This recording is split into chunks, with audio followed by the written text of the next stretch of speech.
mercredi 28 décembre, l'agent Fabien Lecoeuvre a annoncé la disparition de Linda de Souza.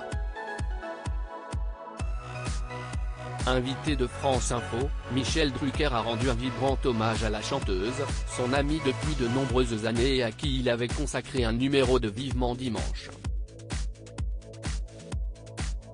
Star des années 1980 lors desquelles elle avait rempli l'Olympia pendant près de 2 semaines, Linda de Souza s'est éteinte ce mercredi à l'âge de 74 ans.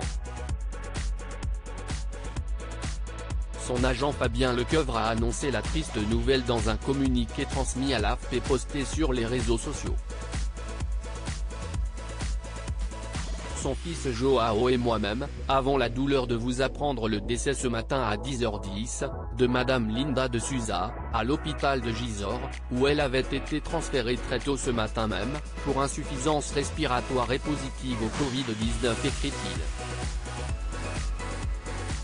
Quelques instants plus tard sur l'antenne de CNOU, Fabien Lecoeuvre a également dévoilé la triste demande de Linda de Souza quelques jours seulement avant sa mort, elle voulait s'en aller. Elle m'avait demandé la semaine dernière de lui trouver un couvent, elle était devenue très religieuse, elle faisait ses prières pratiquement toutes les 2 heures, a-t-il révélé. Le mot qui me revient, si est le courage. La chanteuse d'origine portugaise, qui avait posé ses valises en France à la fin des années 1960, a également laissé un grand vide dans le monde de la télévision.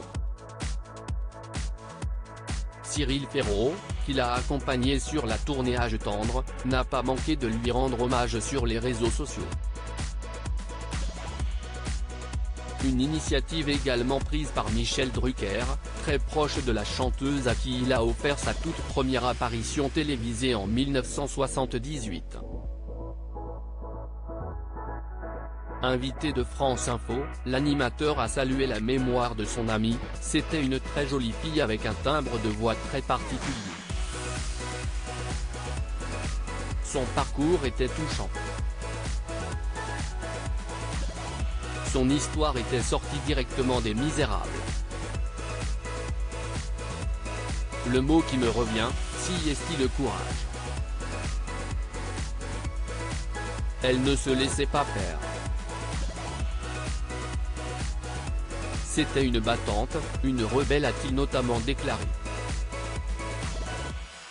Comme l'a rappelé Fabien Lecoeuvre, Michel Drucker n'a jamais laissé tomber la chanteuse, à qui il a notamment consacré une émission de Vivement Dimanche il y a quelques années.